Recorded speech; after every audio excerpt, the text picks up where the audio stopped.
Well, hello. Welcome to another episode of Thrive Like a Parent podcast. Today, you just got me, and I'm going to kind of give you an update on like all the things. So, pull up a chair, grab a cup of coffee, stick those earbuds in your ears, and go on a damn walk. Do whatever you need to do, and let's have some like chat time. Like, let's just catch up, if you will. I'll be quick, I'll be fast. So, don't you worry. It's not like we're going to go on a roller coaster of a ride for like an hour. We're just going to I'm just going to tell you what's been going on.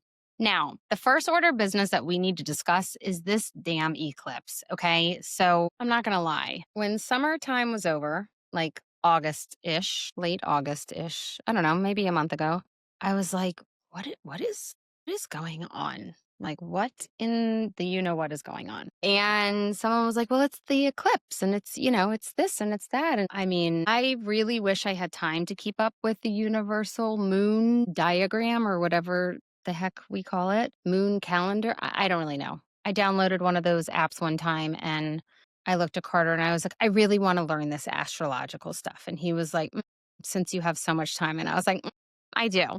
And I was like, so should I buy it for a whole year or should I like pay $3 for the week and then we'll see if I use it? And he's like, what do you think? And I was like, fine, I'll buy it for a week. And I didn't look at it once. So, I have some ways to go in terms of that. But my friends keep me updated and knowing where the path of the moon is and all the things. So I was like, what is going on with me? I have like verbal diarrhea of the mouth. Like I cannot stop. Like all the things that I'm thinking or all the things that are in my head, I like am having an extremely difficult time actually not saying them. And this has been in my family life. This has been in my relationship. I've always felt comfortable in my relationship with Carter to say what needs to be said. He has helped foster that dynamic. And I think that Carter is a really big reason why I'm at this phase of my life in terms of trusting myself, because he's always built a safe space for me to say the hard things. And so my brain has practiced hard conversations and knowing that there can be safety in hard conversations. But oh boy, I mean, I'm like on a roll. I'm like, let's discuss that. And I'm finding it difficult if I feel as though I can't say the thing or it's not going to be received well. I'm having to really process through it and recognize, okay, what's going on here? There's this like innate knowing for me recently of this is a yes, this is a no. This is a we got to talk. This is a I don't know about that. This is like I'm seeing the red flags all around much faster than I used to. And it's pretty empowering to be able to have that bullseye view and be like, all right, this is where we need to go next.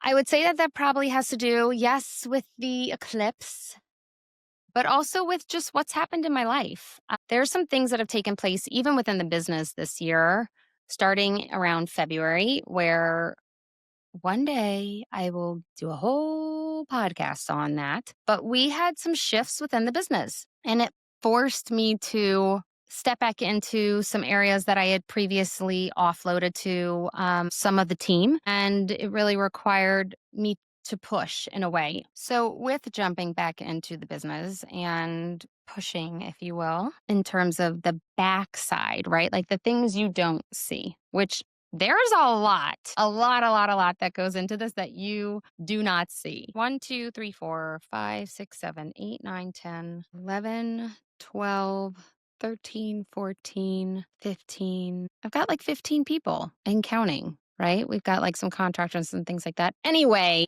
I had to jump back in and step on the gas, and it was much needed. And I could not be more proud of my team.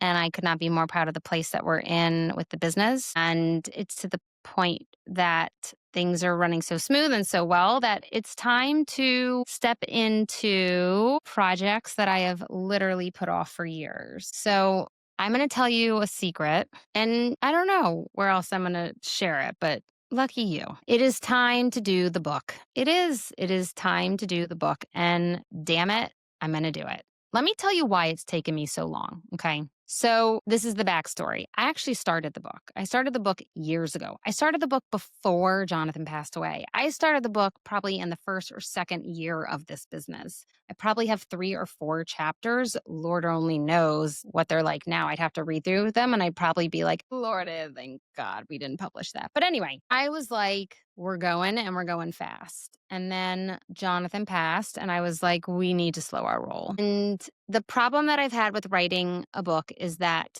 our brains are ever evolving. And I know that because I track my own brain, I track my own data. I literally had a conversation with someone this weekend who is a close friend of mine, a business woman, and the most miraculous conversation happened out of her tracking her own brain and being able to collect data points. And if you don't do that, if you don't understand how your brain functions, if you don't understand what's underneath the hood of the car, if you don't understand your not just brain but sensory system, people can tell you, "Yeah, I'm going to teach you how to regulate your nervous system." Honest to God, most people don't know what they're doing. I'm just going to be blunt and honest and just say it at this point.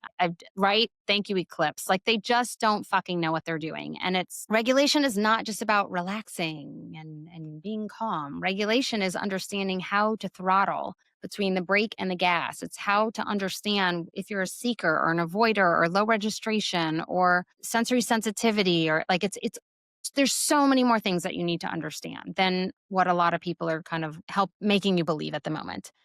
And I am again ever evolving and I see myself shifting and changing every single year to the point where there's this like roadblock for me of, well, if I write the book, and I think it's also this perfectionism of like, I want to make sure I get it all out. Like, I want to make sure I take everything in my brain and be able to word vomit it onto that page for you because let's be real, you've been waiting for years and asked me for this. And I fear that as soon as I release the book, it's going to feel outdated to me in terms of knowledge. And I have lived enough life within this space and this time and within this brain that I know that that's no longer the case. And that is just like a limiting belief for me. And it's time. And we're going to do the damn thing. And you know what? If I publish the damn book and I'm like, I got more to say, or we gotta elaborate on some more areas, then we'll just write another damn book. How about that? So I'm ready. I'm in and we are doing it and we are moving forward. I've done a lot more in person things, engagements, speaking. I've done a lot more of that this year, and there's a lot more to come of that. And while we've known that that's something that I want to do because I've been sitting behind a computer for years, I had this mentality of like, I can't do that yet because my kids are so young that they need me. Well, I'll be damned. Now that they're older, they need me even more. And I don't think I accounted for that. And so I'm very much having to now manage schedules. Eli is baseball. Okay. And I know you've probably seen my stories. Eli is not just like today.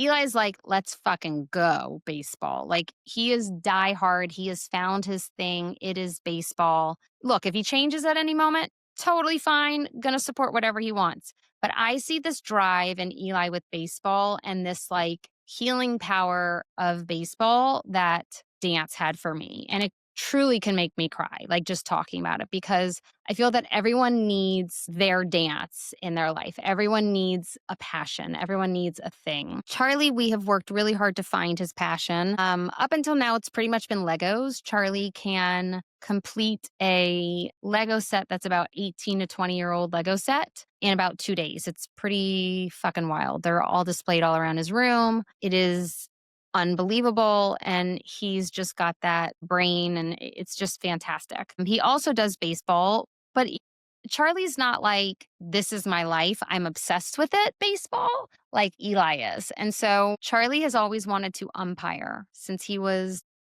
a little boy. He has made friends with all of the umpires at the association, the rec association that we mostly do baseball at. And because he has become so friendly with them, he has begged them to allow him to do it a year earlier than they allow kids to do it. So Charlie has started at the age 11. Usually they allow him to do age 12.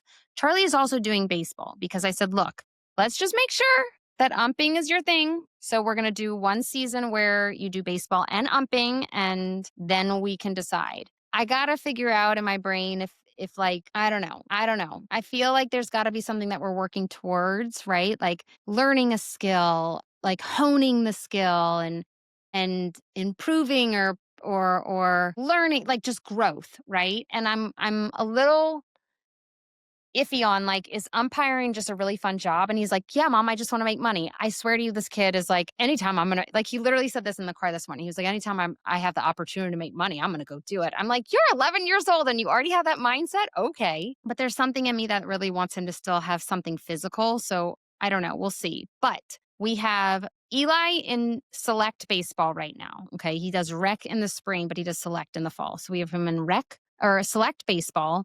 Charlie is in rec baseball. We have Charlie doing umpiring. Lila is in softball, but Carter is coaching the softball team. So if Lila has to be somewhere for softball, that means Lila and Carter are both there, which means if Charlie and Eli both have to be somewhere, I got to figure it out. Right. And with Eli and travel ball, if I'm in Whoville, right? Like who knows whereville, basically. And Charlie has practice or Charlie is offered an umping, game or all the things. I don't know how I'm going to do it all. I really don't know how to do it all. No joke when I tell you Eli's baseball games are in the middle of nowhere. A few weekends ago, we went to his first select baseball tournament and I'm driving down the road and I'm like, look, Eli, my gosh, why are there nuns? What is going on? And I'm literally driving. I'm like, look, there's nuns running across the street, like in the middle of this like Texas farm country, right? I'm like, what is going on? That's how like far out, who knows where we are. And I was like, do you know what a nun is? And he's like, no. And I was like, I know we've watched Sister Act before, but I guess we watched it too early or too young. So we went home and watched that for sure so that he could understand what a nun is. But anyway, that is really where my life is at right now. So again, let's like set up the situation. Last weekend, Lila was with her mom. Okay. So that semi was a helpful, right? Because Carter took the boys and the boys stayed at Carter's house. Okay. And Carter could then focus on just for this weekend, Eli and Charlie. Okay. Because I was away at a business conference. I had the best time.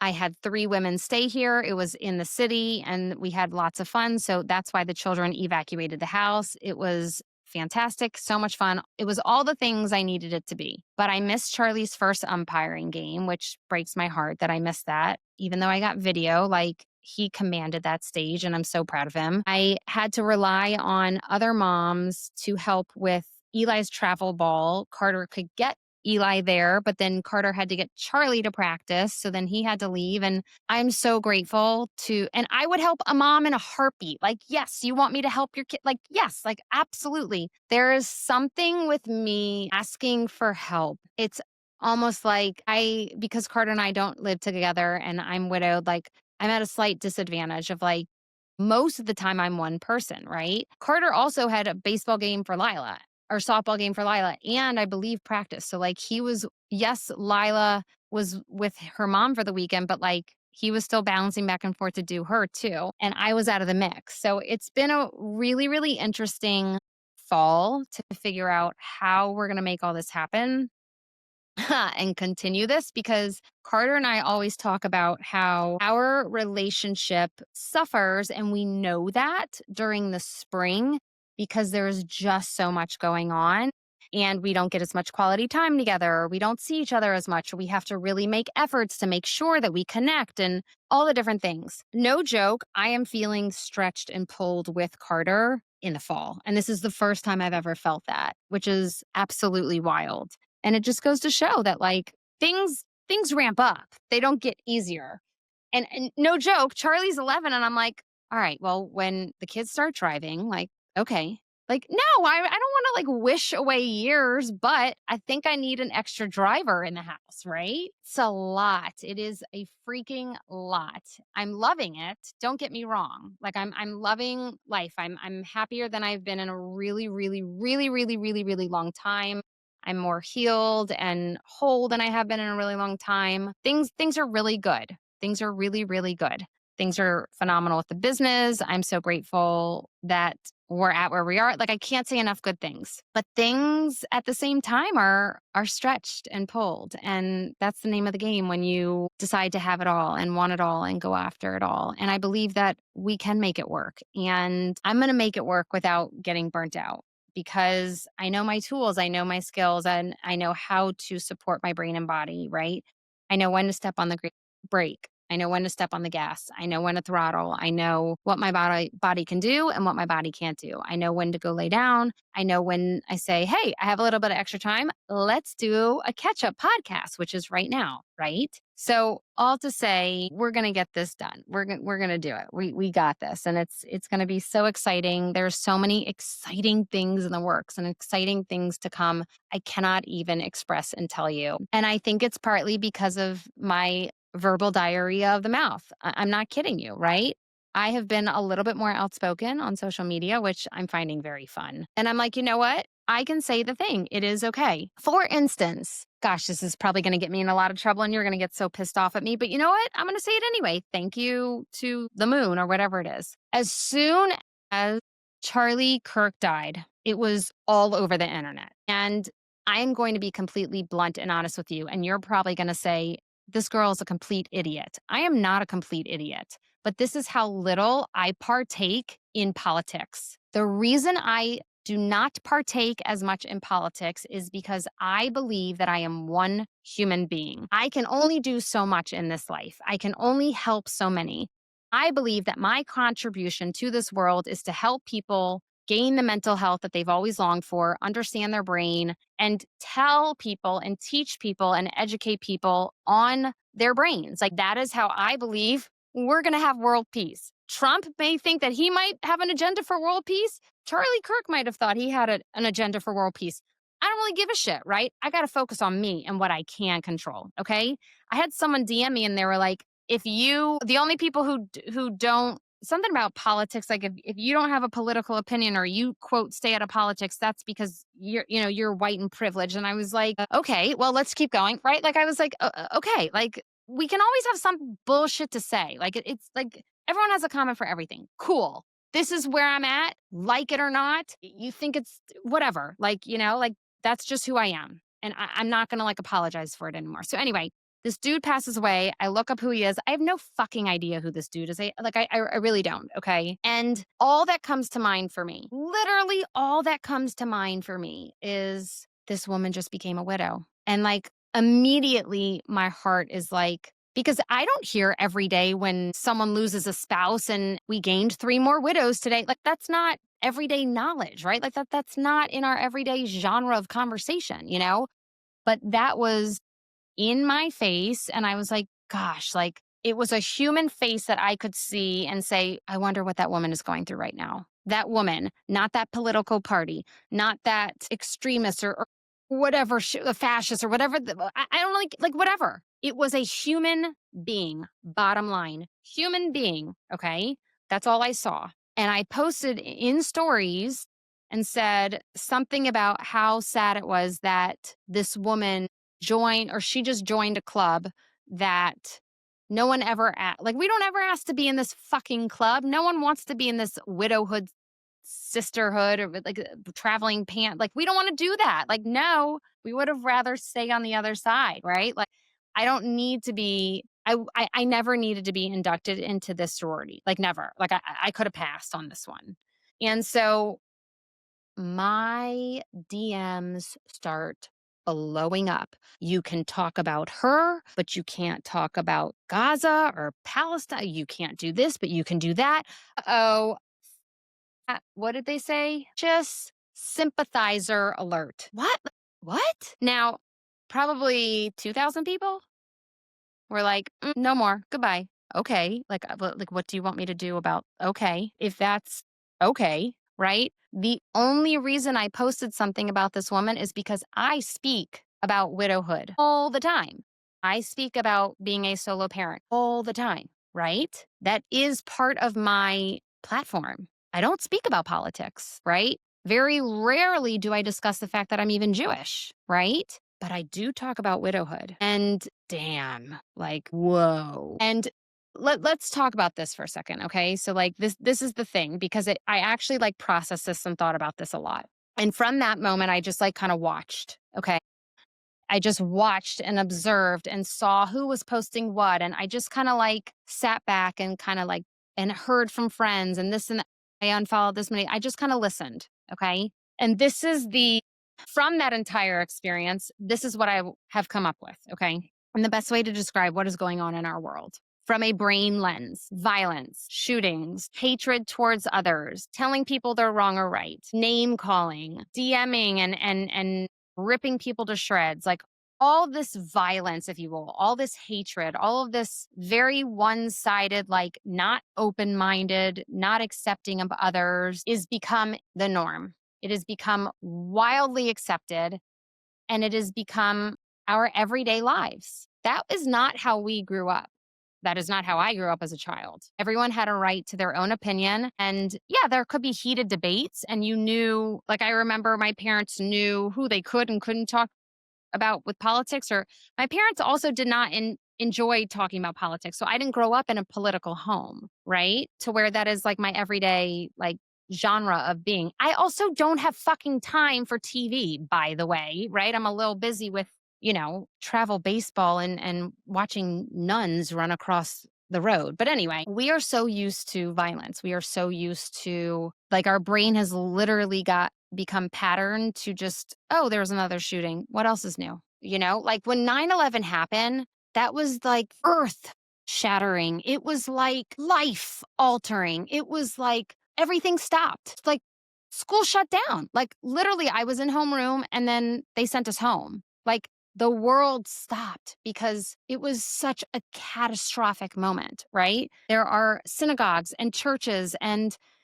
schools and all these things happening on a daily basis and we just keep going. We literally just keep going, right? I saw a CNN or I don't even know what. I shouldn't even say a news outlet because then you're going to peg me in one political party or another. I saw something on Instagram where this woman was being interviewed on some news outlet. Again, I do not remember if it was CNN or not, but she made a viral TikTok of showing how her back to school suggestions for parents were bulletproof vests that fit in her child's backpack. How fucked up is that? Like, that is so majorly fucked up, right? Like, that's bonkers to me. But it's like, that's where we're at, right? And it's all a normal conversation, or that the kids are having to do these drills. And like, all this is very, very normal. And the best way to describe how normal this is the same way you go to a grocery, grab a fucking rotisserie chicken, and eat that shit up for dinner. That rotisserie chicken was a fucking bird. It was alive. It had feathers. It had a beak. It had eyes. It was walking around. Probably had a girlfriend. Maybe procreated a few times. Who the fuck knows? But that was like an animal. That was a living being, right? Like the same way Stella is my dog and she's sitting right here. It would be as if we just like naturally ate, I don't know, right? Like, yeah, people eat all kinds of shit. I don't eat slugs, but like to me that's gross, right? Like, but you get what I'm saying, right? Like it is so normal. You would never think two thoughts unless you're like a vegan and you're a raw diet person and you stand and you don't eat and all the things and you get like and you stand for that, all of that, right? But like if you eat meat, one of the easiest things to do for your family is to go to the grocery, grab a rotisserie chicken, voila. Voila, and we're eating it up, right? Like the white, the dark, the in between. Like we're going in. We're going all in, right? I got to tell you that breast of chicken, how it's like stringy, if you will. I've been in a cadaver lab. That is a muscle, the same way you have biceps and triceps. They're muscle fibers, and we're just like eating that shit up with not like there's zero thought. There's zero thought in your head of like I'm eating a chicken right now. Like, do I really want to eat something that was alive? Right. And like, how long has it been dead? And how long has it been sitting on the shelf? Right. Like, we don't, we don't, we don't think about any of that anymore. And that is where our brains are getting in terms of violence. That is where our brain is getting in terms of being desensitized to all that is going on in the world. So the Charlie thing with my stories is one thing, right? Like that's like I don't know, freedom of speech, if you will. Like it doesn't peg me in one place or another, and it doesn't mean that I don't. Again, like I'm not even going into that. Like that is none of my concern. That is not going to help the world at the end of the day, in my opinion, to be like, I agree or disagree with it. Like, it just is not, right? Not to mention the fact that he has now passed. So it's right. Like, it's anyway, but aftermath, the aftermath of watching that take place and just witnessing and observing and collecting and thinking about it. And I was like, I figured it out. People are missing a really great example of how our brains shift and adapt over time. How your brain is and does have the capability to transform or pattern new things or over time get used to something. Whereas before we were deathly afraid of it, right? And it's scary. It is so scary that our brains are getting used to violence and all of these things. Now, do I have the solution for it? No. Except for sensory and emotional regulation, that is the one and only solution I have for you. Because, in my opinion, that is the core of mental health. It is not psychology, it is neurology. And I will say that a bazillion times a day. I was even just on a meeting with all of the women who I'm in this group with, and one of the women was presenting and talking to us about limiting beliefs. And she was still talking all about psychology, and limiting beliefs, and your thoughts and your feelings, and this and thatting. And yes, those things matter. Don't get me wrong. But we didn't hit the neurology portion of it of, okay, but why is this uncomfortable, or why do I have this limiting belief that I'm too much for everyone, or why do I have this limiting belief that I am fat and I can never get thin, or why do I have this limiting belief that I'm going to fail if I go after my dream, or what, like, why, right? It's because your brain feels more safe in that limiting belief than it does to actually step into the fear, desensitize the fear, and go after the thing. Because what you're really afraid of is success. What you're really afraid of is change. Because your brain craves. I should like make a pause here. Like, what does your brain crave? Can you speak it out loud to me? You know what I say: structure, stability, and control. Right. So anyway, it's just a catch up of where I'm at. What's been on my mind lately? You got a little inside scoop on the book. Told you some thoughts of mine on what's going on in the world, and I'm going to keep being bold. I'm going to keep saying the thing that no one wants me to say. It's just time. I just have to do it. I don't thank you, eclipse and moon. So until next time, keep being a badass, and I'll do the same. XOXO, Dr. B.